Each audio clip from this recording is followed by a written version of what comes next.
கஸ்தூரி மங்கா எல்லாருமே எல்லாத்தையும் வரவேற்றுட்டு இருக்காங்க. அந்த சமயத்துல சந்திரசேகர் வர்றாரு. அவர் வர்றதும் கூட கவலை இல்ல, கூட அன்பரசியும் மஞ்சுவும் வர்றதுதான் பயங்கர காண்டா இருக்கு சிவகாமிக்கு.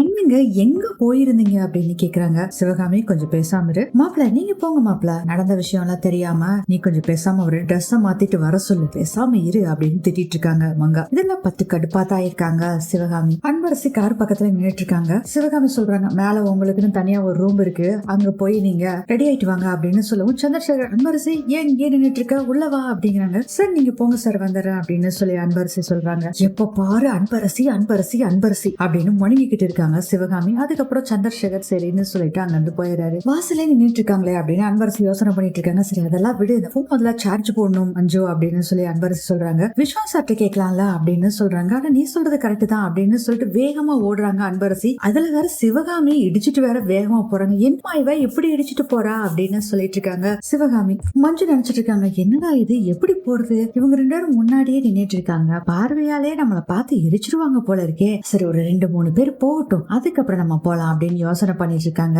அதுல வேற போன் எடுத்துட்டு ஹலோ ஹலோ அப்படின்னு சொல்லி யாருக்கிட்டயோ பேசுற மாதிரி பேசிக்கிட்டு இருக்காங்க. அதை பார்த்து ரெண்டும் வந்து சேர்ந்துருக்குதுங்க பாரு அப்படின்னு சொல்லிக்கிட்டு இருக்காங்க மங்காவும் சிவகாமியும். சிவகாமி மங்கா 2 பேரும் என்ன பேசிட்டு இருக்காங்கன்னா, முதல்ல இவ்வளவு துரத்தி விடணும், இங்க பாரு என்ன எப்படி இடிச்சிட்டு போனா பாத்தியாமா, ஆமாண்டி முதல்ல இவ்வளவு துரத்தி விடணும், வா இவ்வளவு துரத்தி விடலாமா வேண்டாமா, இவ்வளவு துரத்தி விட்டோம்னா அவரு அவ்வளவுதான் சாமி ஆட ஆரம்பிச்சிருவாரு, நம்ம பக்கிட்ட சொல்லி அதுக்கப்புறம் அவ்வளவு துரத்தி விடலாம், அதுதான் கரெக்டா, ஆமாண்டி நீ சொல்றது கரெக்டா, அதுவே செய்யலாம் வா அப்படின்னு மங்கா சொல்றாங்க. ஆக்சுவலா வந்து அன்பரசி வந்து விஸ்வாட்ட கேட்க போகலைங்க, சி டைப் சார்ஜர் வந்து கௌசல்யாட்ட இருக்கும்னு சொல்லிதான் கேட்கதான் இவங்க போயிருக்காங்க. அடுத்தது நம்ம கஸ்தூரியை காமிக்கிறாங்க. அந்த ரோடி பையன் பாத்தீங்கன்னா அந்த போனை காமிச்சிட்டு சொல்லிட்டு இருக்கான், நீ போன் நம்பர் எங்களுக்கு தரலைன்னா என்ன, எப்படி இருந்தாலும் இந்த போன்ல தானே அவ கால் பண்ண போறான் உன் பொண்ணு, உன்னையும் உன் பொண்ணையும் எப்படி நாங்க தீர்த்து கட்ட போறோம் அப்படின்னு சொல்லிட்டு, சரி நான் இவ்வளவு வச்சு ஒன்னும் யூஸ் இல்ல, எப்படி இருந்தாலும் இந்த போன் நம்பருக்கு இவ பொண்ணு கால் பண்ணதான் செய்வா, அப்ப பேசிக்கலாம்டா அப்படின்னு சொல்லிட்டு இருக்கும்போது ஒரு போன் கால் வருது. இதுதான் கண்டிப்பா அன்பரசியா இருக்கும்னு அவங்க முடிவு பண்ணிக்கிறாங்க.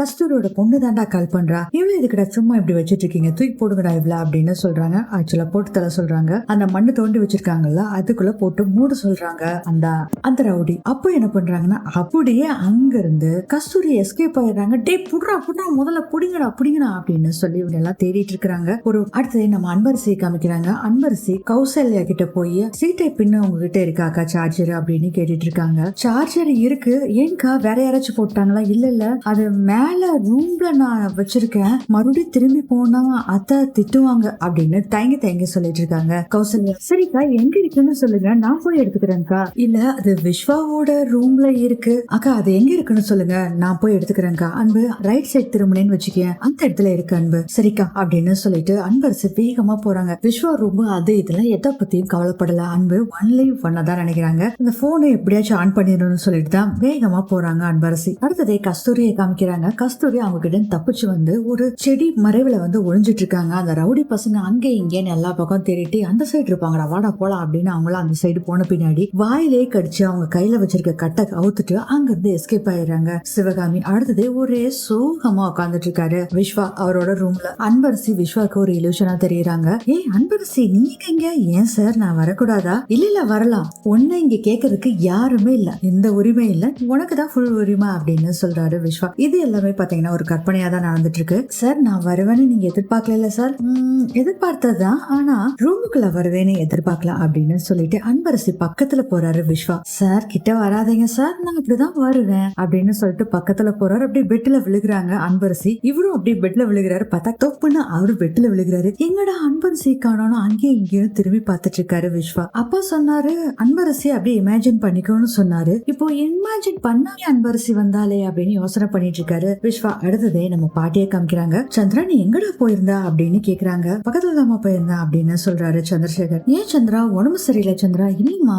சொல்லுங்கம்மா, இல்ல பார்த்தா உடம்பு சரியில்லாத மாதிரி இருக்கு, அதெல்லாம் ஒண்ணும் இல்லம்மா, புது ப்ராஜெக்ட் வேற நிறைய வேலை இருக்கு, அதனால கொஞ்சம் டயர்டா இருக்கு சொல்லுங்கம்மா. இல்ல சந்திரா இந்த சிவகாமியும் மங்கா 2 பேரும் திரும்ப திரும்ப கால் பண்ணுன்னு சொல்லிட்டே இருந்தாங்கடா, அதனால தாண்டா உனக்கு கால் பண்ண, அப்புறம் எனக்கு மனசே கஷ்டமா இருக்கு சந்திரா, இதுக்கு ஏதோ தப்பா நடக்கிற மாதிரியே தெரியுது அப்படின்னு சொல்றாங்க. அம்மா கவலைப்படாதீங்க, ஆண்டவன் நம்ம பக்கம் இருக்காரு, கண்டிப்பா நான் காப்பாத்து வருமா, நல்லபடியா எல்லாம் நடக்கும் அப்படின்னு சொல்றாரு சந்திரசேகர். நீங்க மனசு போட்டு குழப்பிக்காதீங்கன்னு வேற சொல்லிட்டு இருக்காங்க. அடுத்ததே நம்ம அன்பரசியை காமிக்கிறாங்க. அன்பரசி இந்த ரூமுக்கு பக்கத்துல வந்துடுறாங்க. திரும்பி அங்க எங்கன்னு பாக்குறாங்க. எங்க நம்ம கூட தான் வந்துட்டு இருந்தா மஞ்சு, திடீர்னு எங்க ஆளை காணாமே. அந்த பக்கம் இந்த பக்கம் சுத்தி பாத்துக்கிட்டே கதவை தட்டலான்ட்டு போறாங்க. கரெக்டா டோரை ஓபன் பண்ணிடுறாரு விஸ்வா.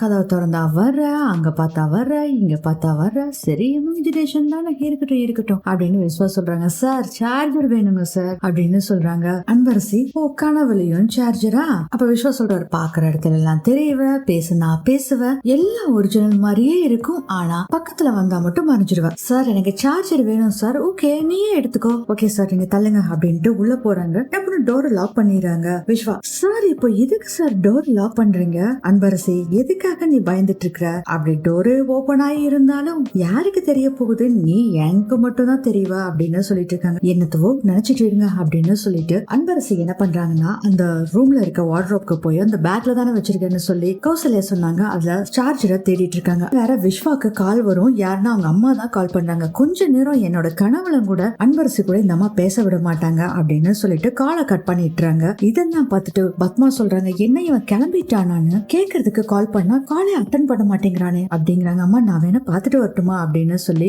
வசந்த் சொல்றாங்க. அதுக்கு மூர்த்தி சொல்றாரு, டேய் நீ அம்மா புள்ளையா இருக்கிறது போதுனா ஒண்ணு பார்க்க வேணாம், அவன் கிளம்பிடுவானா அப்படின்னு சொல்லி பேசிட்டு இருக்கும் போதே கரெக்டா பாத்தீங்கன்னா வந்துடுறாங்க மங்கா சிவகாமி. இவங்க ரெண்டு பேரும் வந்தோடனே போச்சுவோ வேற என்ன வில்லங்க நடக்க போகுதோ தெரியலையே அப்படின்னு பயந்துட்டு அங்க இருந்து வசந்த் முதல்ல போயிடுறாரு. அதுக்கு அடுத்தது மூர்த்தியும் போயிடுறாரு. போன பின்னாடி சிவகாமி சொல்றாங்க, அந்த அன்பரசி இங்க வந்திருக்கா அப்படின்னு சொல்றாங்க. அவ எதுக்கு இங்க வந்தா, எப்படி வந்தா, எனக்கு ஒரு டென்ஷனா இருக்கு அப்படின்னு சொல்றாங்க பத்மா. அதுக்கு சிவகாமி சொல்றாங்க, வேற யாரு கூட்டிட்டு வர போறா, எங்க வீட்டுல ரெண்டு இருக்குதே, அவங்க ரெண்டு பேரும் தான் கூட்டிட்டு வருவாங்க அப்படின்னு சொல்லிட்டு இருக்காங்க. மங்கா சொல்றாங்க, இப்பதான் மாப்பிள்ள மனசு மாதிரி ஒரு அளவுக்கு இருக்காரு, இவ போய் ஏதாச்சும் குட்டை கிளப்பி விட்டுற போறா அப்படின்னு சொல்றாங்க. சிவகாமி சொல்றாங்க, ஏற்கனவே அவளுக்காக தான் அவன் வீட்டை விட்டு போனாரு மாப்பிள்ள, அதனாலதான் இவ்வளவு இது பண்ணி சொல்றோம் அப்படின்னு சொன்னோன்னே யோசனை பண்ண ஆரம்பிச்சாங்க. டக்குன்னு போனை கட் பண்ணா அப்ப அவ ரூமுக்கு அவ போயிருப்பாளோன்னு யோசனை பண்ண ஆரம்பிச்சாங்க பத்மா. அப்ப மங்க கிட்டயும் சிவகாமி கிட்டயும் சொல்றாங்க, அவ கண்டிப்பா விஸ்வாட ரூமுக்கு தான் போயிருப்பா, அவ வேணும்னு தான் இதெல்லாம் பண்ணிருக்கா, அவளை ஒரு வழி பண்ண போறேன் பாரு அப்படின்னு சொல்லிட்டு பத்மா அங்க இருந்து போறாங்க.